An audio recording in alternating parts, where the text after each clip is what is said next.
Hi, everyone, and welcome back to another episode of the M365 Voice. I am Sarah Haase. And I am Mike Marilani. And I'm Antonio Mayo.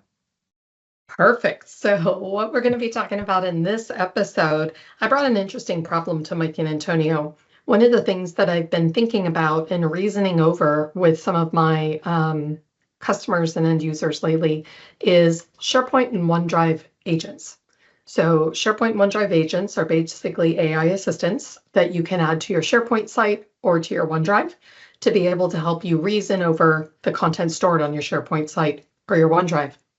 I think that most people commonly get what SharePoint agents could be used for example, to look at an entire site of contents and reason over it or ask questions against it, or a document library folder or a set of files. I'm very curious about use cases for OneDrive agents. I'm having a little trouble finding what I think are some of those great silver bullet use cases, particularly around how OneDrive agents work. I want to love them. I am not there. And this is a call out to maybe have the OneDrive product team at Microsoft help us in terms of a future roadmap vision to build that. So that's the topic for today, real world use case ideas for OneDrive agents. Very good question. And when we say OneDrive agents, what do we mean exactly? Oh, good point, Mike. So maybe you should explain the difference between the chat and the agents in OneDrive. Yeah, so basically, if you are licensed for Copilot, you've got the Copilot chat inside your OneDrive as well. And then it's the pop-up that happens at the bottom right of your screen. But then also similar to the SharePoint agents that you can go and create an agent against a document library or a folder or set of folders inside of SharePoint, you can do the same thing on the OneDrive. At the end of the day, OneDrive is a SharePoint site. It's your personal SharePoint site. So you would be able to create an agent and customize some of the prompts inside that agent to go against specific set of files or folders inside your OneDrive to perform whatever action. So you might have many files that you want to go and summarize against them, or use them as a template to create other future documents. So similar to one on SharePoint, it's just you can create your own personal agents. This is your personalized agent for your own OneDrive. And here's where I went with it when I started thinking about how to use OneDrive agents. And I became not disenfranchised, I became disappointed. When I think about a OneDrive agent, help me organize my OneDrive files, take a look at my OneDrive and tell me how I could optimize it. Color coding of folders, organizing things differently. I thought of a use case for myself, which would be a great one, which is of all the files that I have shared with others in my OneDrive, which ones are accessed the most often, so that I could take a look at those and maybe remove sharing if it was outdated information, things like that. None of that is within the sphere of what we can do right now because, and Mike, you pointed this out, of the functional limits. Yes, so there are definitely a lot of functional limits for OneDrive. At least the first one, which I'm surprised and I don't like, is the limitation of only 20 files. So 20.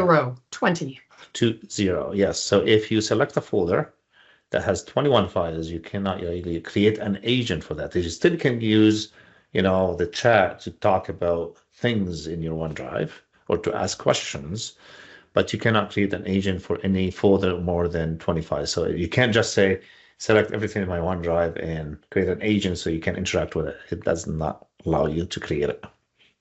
And if you have 25 project files and you want to query against all of them, you're going to have to do it in 2 batches and basically redo the same queries and Copilot conversations again to cover all 25 files. That's correct.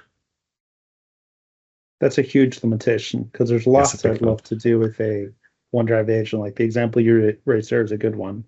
There's lots of other ones, but with the limit of 20 files, all you're doing is creating an agent that's grounded on, max those 20 files sitting in a folder. That's all this is for. Really. That's all this is for, yeah. Okay. It's, I don't know what the actual reason behind it, because it's definitely, I don't think it's technical limitation. because as we know, OneDrive is a SharePoint site. Yeah. So I'm not sure what's the rationale behind the limitation. And SharePoint agents that users can create don't have this limitation, right? Correct. They do Don't have not. that limitation. And it begs the questions of then why a OneDrive agent? Because I completely understand the value of create an audio summary or a written summary of this file. But that's a Copilot feature that we already have the capacity to use. So we don't need a OneDrive agent for that. And a 20 file limit, I'm a little bit stymied, and I want to be able to explain to my end users the value, but I don't really get it. I don't get where Microsoft is going with this from a product perspective. Well, there was a couple of examples. When you raised the question, Sarah, there was a couple of examples I thought of where you could use this. Again, limited by the 20 files feels like you're limiting it a lot more than it needs to be. But one example was if I'm doing a bunch of research on a specific topic, and I've collected some research documents, or I've written some of my own documents on this particular topic, having them in a folder and grounding OneDrive on that, that folder allows me to query and ground a chat on that specific research topic very specifically. So that's kind of an obvious use case, but that's one. The other one, and I think you said it a minute ago, Mike, was templates. So if I have a bunch of document templates that often work in, I can have those in OneDrive and potentially start a conversation from one of those templates or from those templates. Now I could do that from regular Copilot anyway, just by referencing a file. So that's something I can do in regular Copilot anyway. And then the third one was if I'm doing employee reviews, and I've written up reviews, and each review is typically within a separate file, I could have them all in a folder in my OneDrive and then have an agent on them and allow me to query, what the tone of those reviews are, if I'm consistent in my feedback on all the employees' reviews across all of them. Again, I'm only limited to 20. So I'd probably have to, if I have more than 20 employees, which I do, I'd have to put them in multiple folders and have agents on each one. Those are a couple of ideas that came to mind. Exactly. Yeah. Like if I'm using Copilot and I can go and, have a prompt for, from the Copilot chat in the office.com, and that prompt kind of generates a template, summarize whatever, I can save that prompt into the pages and I can go back to it all the time. And like the agent idea might be okay unless you share that agent and you share the files with somebody else to work on it. But yeah, some of those use cases I'm kind of skeptical about it. Yeah. And why would you, instead of being limited by the 20 files, I would rather create a SharePoint site that is a personal sandbox. Yes. Copy over the OneDrive files to that and then create SharePoint agents on it that can reason over any number of files that I like. Why wouldn't you do that instead? It's more 100%. Steps, but it's more value. Very true. I think that I completely agree with you, Sarah. I do think the three of us here in the environments that we all work in kind of benefit from the ability, if I want a new SharePoint site, I can just go create it. Right? Sure. I think all of us have that ability in our environments. I do know a lot of other client environments where the average employee just can't do that.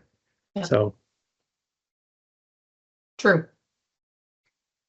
So I'm hoping. So sometimes we put out into the wild what we wish for, and I would love to have some Microsoft clarity on this, maybe even during a OneDrive session at the upcoming M365 Community Conference in April in Orlando. I would love to hear about the vision of where they want to go with OneDrive agents. Yep, I'm with you. Well, and we talked about some ideas where in the future I would love to see a OneDrive agent to help me do some things. Like one was, again, cannot do this today in OneDrive agents, but in the future I'd love to see something that is kind of a collaboration readiness agent where it tells me if OneDrive is the right place for a particular document or if I should put it somewhere else. Another one is an agent that assesses my OneDrive footprint. and tells me if I've got any data exposure in my footprint. There's a bunch of different places you could take that from a sensitivity perspective or oversharing perspective, but I'd love to have an agent that's basically deployed to every executive that lets them quickly see if they're in that kind of situation. Yeah, maybe something like if you have been sharing the same file with your colleagues and you have reached, let's say, 10 shares internally, give a suggestion. Maybe it's time to move that file document from SharePoint. OneDrive to SharePoint because it's places in SharePoint probably. Yeah. Things like this, be proactive, take some actions rather than just limitations on just questions about documents and files. Exactly. 100%. All right. So good discussion today, and hopefully we're going to see a lot more coming around OneDrive agents and the path and the vision forward for that. But thank you for the discussion today. All right. Thanks, Thank everyone. you. Bye-bye.